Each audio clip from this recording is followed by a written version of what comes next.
खबर समय जगत में आपका स्वागत है। मैं हूं जितेंद्र जैन। आइए नजर डालते हैं आज की कुछ मुख्य खबरों। मेहर जिला मुख्यालय से महज करीब 7 से 8 किलोमीटर दूर रीवा रोड ग्राम पंचायत नरोरा पुरानी बस्ती में स्थित शासकीय प्राथमिक शाला, जहां पर 4 शिक्षिकाओं की नियुक्ति है। 4 शिक्षिकाओं में से 3 शिक्षिका कभी कभार ही शाला आती हैं, अधिकांश शाला से नदारत रहती हैं। ये शिक्षिकाएं बच्चों को पढ़ाई के नाम पर प्रति माह शासन से एक मोटी रकम वेतन के नाम पर लेती हैं और पढ़ाई के नाम पर स्तर 0 रहता है। शासन को राजस्व का चूना लगाती है।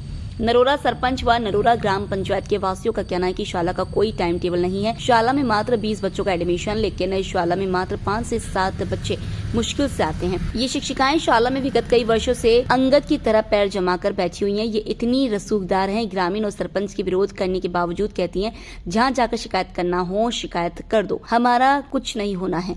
दिनांक 23 जुलाई 2024 दिन मंगलवार को इसी विषय को लेकर नरोरा ग्राम पंचायत सरपंच प्रदीप कुमार रावत ने कलेक्टर मेहर को ज्ञापन सौंपा और मांग किया, जल्द से जल्द अपने दायित्व के प्रति लापरवाही बरतने वाली शिक्षिकाओं पर सख्त से सख्त कार्रवाई होनी चाहिए।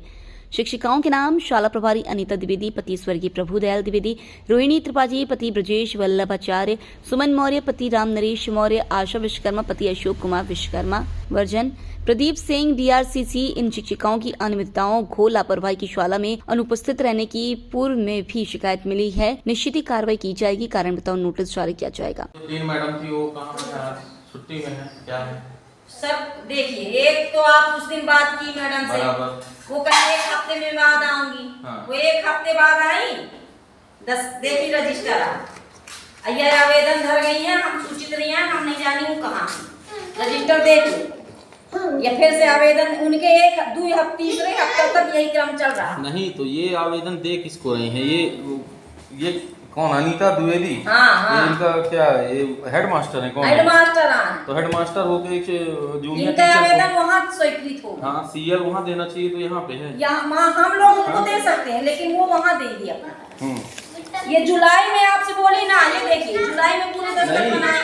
आप ये देखिए, ये इस विषय को लेकर दिया गया ये ज्ञापन, पहले तो ये बता दूं, मैं ग्राम पंचायत नरोरा का सरपंच हूँ, प्रदीप कुमार रावत मेरा नाम है।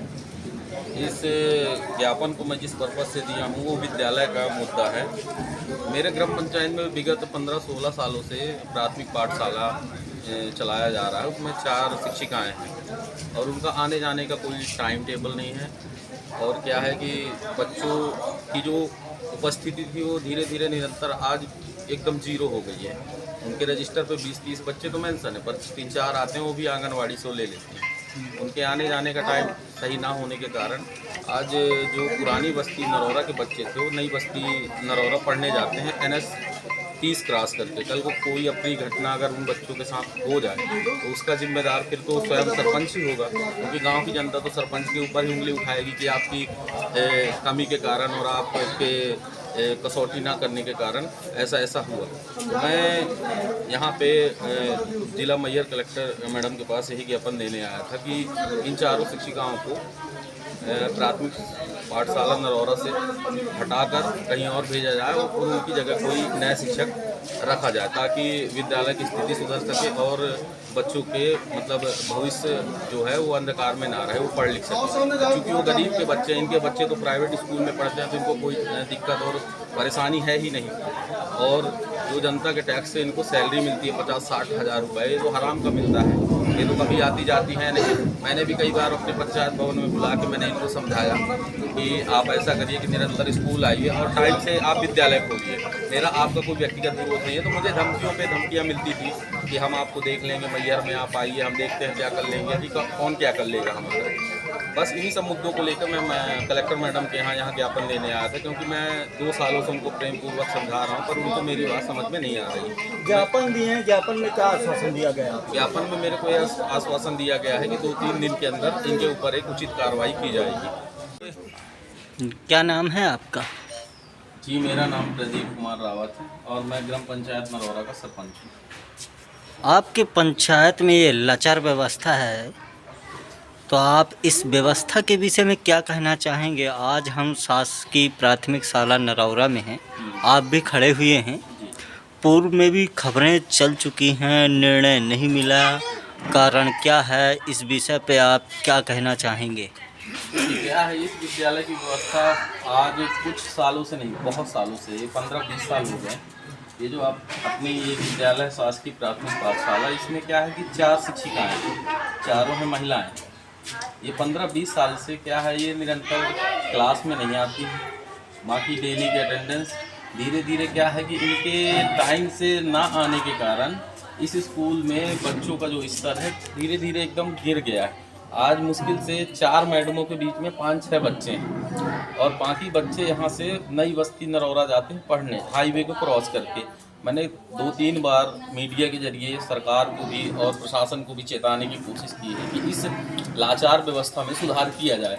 अब चूँकि क्या है, जिस दिन से मैं कार्यभार संभाला हूँ, मैंने भी इनको बुला के पर्सनली मैंने समझाया कि देखिए क्या है, बच्चों को भविष्य आप अंधकार में मत डालिए। इनके बच्चे तो प्राइवेट में पढ़ते हैं और गरीब आदमी के पास इतना पैसा नहीं है कि प्राइवेट स्कूल की फ़ीस अफोर्ड कर सके, ठीक है।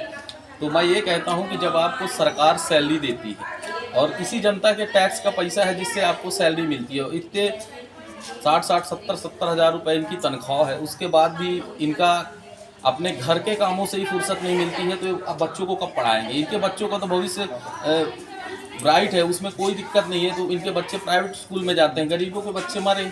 आप इस मामले को लेकर आप क्या कलेक्टर मैडम को ज्ञापन दिए हैं? मैंने कलेक्टर मैडम को ज्ञापन नहीं दिया, लेकिन पिछले साल मैंने सतना डी को ज्ञापन दिया था, जो शिक्षा विभाग के अधिकारी हैं, लेकिन उन्होंने कोई कार्रवाई नहीं की। और जो अपने विगत जो पूर्व विधायक थे, मैंने उनको भी ये लेटर दिया हुआ था लिखित में कि इस स्कूल की व्यवस्थाओं में सुधार की जाए। अगर ये मैडम नहीं आती हैं टाइम टेबल से, तो इन मैडमों को यहाँ से हटा के इनकी जगह कोई नए टीचर लाया जाए, ताकि यहाँ के गांव के बच्चों का भविष्य सही हो सके और वो पढ़ सके। माननीय विधायक श्रीकांत चतुर्वेदी जी से आग्रह किए। अब ये भारतीय जनता पार्टी की सरकार है जी, अब भारतीय जनता पार्टी के विधायक हैं, जी। उनसे आप इस विषय में चर्चा किए हैं? मैंने माननीय विधायक जी से अभी तक चर्चा इस विषय में कोई नहीं की है। अभी मैं जब अभी जुलाई में स्कूल खुली है, तो मैं ऑलरेडी इनको मैडम को बुलाया हुआ था। अभी मैं 15-20 दिन पहले ही इनको समझाया हूँ, लेकिन मेरे समझाने का भी कोई असर नहीं हुआ है। तो अगर सोशल मीडिया के जरिए अगर सरकार कुछ नहीं करती है, तो मैं मजबूर बस जाके कलेक्टर मैडम को, माननीय विधायक जी को ज्ञापन दूंगा, ऐसा नहीं है। तो आप ये बताइए, क्या आग्रह कर रहे हैं प्रशासन से, माननीय विधायक जी से? से आग्रह कर रहा हूँ कि इस गांव के बच्चों को भविष्य अंधकार में ना डाला जाए, निरंतर स्कूल लगे, शिक्षक निरंतर आएँ, बच्चों को पढ़ाएं। मेरा कोई इनसे पर्सनल बात विवाद नहीं है, बस स्कूल की व्यवस्थाएं सही नहीं है, इसलिए मैं इस चीज़ से एग्री नहीं हूँ। स्कूल की व्यवस्थाएं सही रहें और बच्चों को पढ़ाया जाए। और जो बच्चे हाईवे क्रॉस करके जाते हैं, कल उन बच्चों के साथ अगर कोई अप्रिय घटना हो गई, भगवान ना करे, उसका जिम्मेदार कौन होगा? गांव के लोग तो मेरे को वोट दे के जिताए हैं, वो तो पहले कॉलर मेरा पकड़ेंगे ना, मेरे को ही जिम्मेदार ठहराएंगे कि आपने कुछ नहीं किया आज, इसलिए हम लोग हमारे बच्चों के साथ ऐसी घटनाएं हुई हैं। विद्यालय में कितने टीचर हैं अभी? विद्यालय में 4 मैडम हैं और ये मैडम, मैं अभी वर्तमान में बात कर रहा हूँ, अभी कितनी टीचर आ चुकी हैं? मैं वर्तमान में भी एक ही मैडम है, सतना से आती हैं। तो ये अपने टाइम पे आती हैं? हाँ, ये निरंतर आती हैं, ये टाइम से आ जाती हैं, सतना से आती हैं। लेकिन जो मैयर से आती हैं, ये अभी तक ये नहीं आई हैं। कई बार मेरे को धमकी भी दिलवाई है यहाँ वहाँ से कि आप मैयर में मिल लेना, ये है वो है। मैं उनका कुछ तो बिगाड़ा नहीं हूँ, मैं बच्चों के लिए लड़ रहा हूँ, उनके एजुकेशन के लिए लड़ रहा हूँ, उससे मैं कोई कंप्रोमाइज़ नहीं कर सकता हूँ। अच्छा, आपको धमकी भी दी जाती है? हाँ, मेरे को धमकी भी दी जाती है कि अगर आप ऐसा करेंगे तो हम आपके साथ ऐसा करेंगे। तो अब देखिए, मैं एक चूँकि क्या है, गरीब टीचर के माध्यम से धमकी दी गई है। अब टीचर हो गया 2 ही, अनीता द्विवेदी हो गई और एक वो तिवारी मैडम है, क्या नाम है उनका, रोहिणी।